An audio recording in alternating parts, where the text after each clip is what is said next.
Soyez bénis. La perfection en Christ, comment ça marche? Pour aller au ciel, il faut être parfait. Aucun péché n'entre au ciel. Personne. Ceux qui vivent dans le péché, aiment le péché, font le péché, personne n'entre au ciel. Amen. Personne. Maintenant, comment c'est possible maintenant d'entrer au ciel, sachant que tout le monde est pécheur?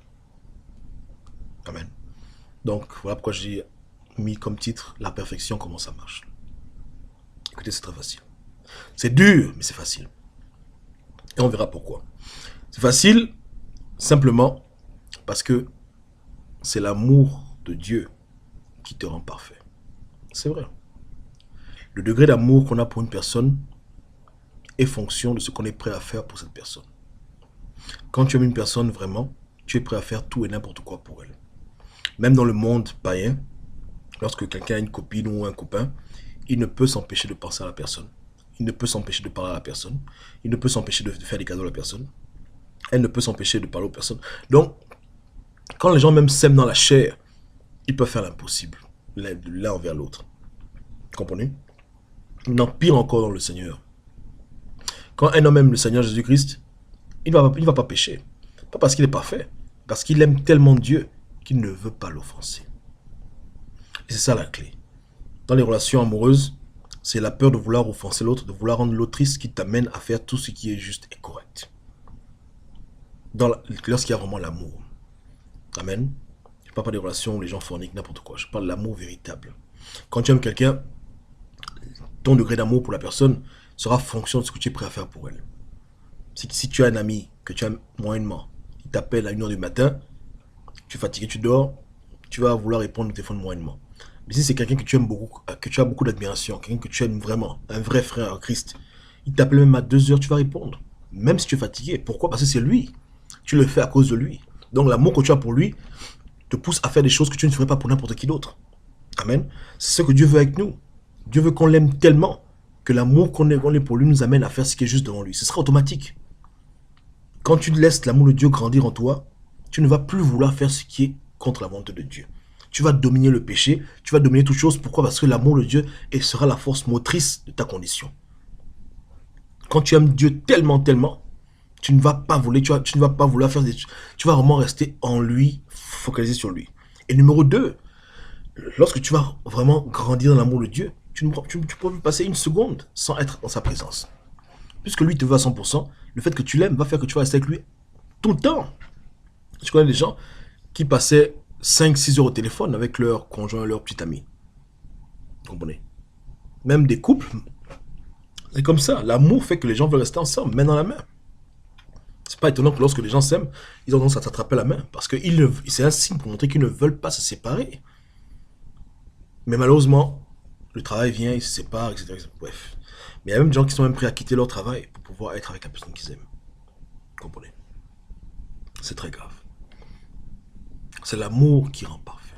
L'amour de Dieu. L'amour de Dieu. Maintenant, dans la vie chrétienne, il se passe souvent qu'au commencement de la foi, l'amour est grand. Mais après, le monde vient avec ses préoccupations, ses problèmes, ses soucis. Et Dieu n'est plus le centre de notre vie. Il devient un des centres. Peut-être le centre principal, mais pas le centre absolu. D'où Jésus-Christ d'abord, etc. C'est pas bon. Amen. C'est bon pour enlever la confusion, mais à long terme, c'est pas ça que Dieu veut. Dieu veut être le seul chouchou, le seul de des gens. Vraiment. De tout faire par rapport à lui. Maintenant, on dirait, mais quand même, comment faire pour vivre une vie lorsqu'on a déjà des attachements, etc. Et par rapport à Dieu, être seulement à Dieu. Non. Il faut maintenant voir tout ce qu'on fait au regard de ce qui est bon pour Dieu. Par exemple, si tu t'étais marié, parce que j'ai beaucoup de frères en Christ qui m'écoutent, qui sont mariés. Si tu t'es marié et que tu as ton conjoint, et que tu t'étais marié pour toi-même, maintenant, vois ton mariage comme une manière à laquelle tu peux montrer l'amour à ton partenaire pour que Dieu puisse voir que tu montres l'amour à ton partenaire. Et que tout doit être fait dans le sens de Jésus maintenant. Si tu avais des enfants et que tu avais pour eux des projets que les enfants deviennent dentistes, chirurgiens, etc. Maintenant, il faut avoir des projets que tes enfants deviennent hommes et femmes de Dieu. Il faut maintenant les vouloir et œuvrer dans le sens que eux aussi ils vont aimer Dieu comme tu aimes Dieu principalement et seulement. Et de mettre ça en premier rang dans leur éducation. Voilà comment on vit de Jésus-Christ seulement. Je veux dire, il faut vraiment que tout ce que tu fasses soit focalisé sur Jésus. Totalement. Totalement. Si tu as des relations avec des gens, des amis, des collègues, il faut maintenant que tu fasses tout pour vraiment, sérieusement, utiliser cette relation pour les amener à Christ et pour œuvrer pour Dieu. Tout doit être fait par rapport à lui. Pour lui et seulement pour lui. Et le plus important, prier, prier, prier et demander que lui te montre ce que tu dois faire dans ta vie, plutôt que ce soit toi qui lui demande ce que... Du moins que ce soit toi qui lui impose ce que tu veux faire. Donc voilà comment on vit ces choses, bien aimé dans le Seigneur. On vit ces choses de cette manière. On vit ces choses de cette manière. L'amour, l'amour, l'amour. C'est l'amour de Dieu. L'amour de Dieu qui rend parfait. L'amour. Même Paul, souvent que je critique, en a parlé. C'est-à-dire que c'est l'amour, il n'y a pas autre chose. Si aujourd'hui tu te rends compte que tu ne sers pas Dieu assez, que tu n'arrives pas à le suivre totalement pleinement, que tu as du mal à obéir à ses voix, c'est parce que tu l'aimes peu. C'est tout. Maintenant, je ne dis pas ça pour t'incriminer, parce que comme je dis, les vidéos, c'est pas ce moment pour vous, aussi pour moi-même. C'est une remise en question globale. Mais nous, on n'est pas ici sur des comptes pour faire croire aux gens qu'on vous parle depuis le sommet de la pyramide. Je suis comme vous, j'ai mes propres combats, et je cherche aussi à grandir dans l'amour de Dieu. C'est vrai. Amen. C'est un partage. Je suis en train d'enseigner. Donc moi-même, j'ai mes propres problèmes. Je cherche à grandir dans l'amour de Dieu. À aimer Dieu plus que tout dans ma vie. Et je prie pour ça. Et je voudrais que vous aussi, vous puissiez prier pour ça. Mais on doit reconnaître qu'on n'aime pas Dieu assez. Lui, il a quitté le ciel pour venir sur terre nous sauver. Nous, on n'arrive même pas à vivre notre vie pleinement pour lui.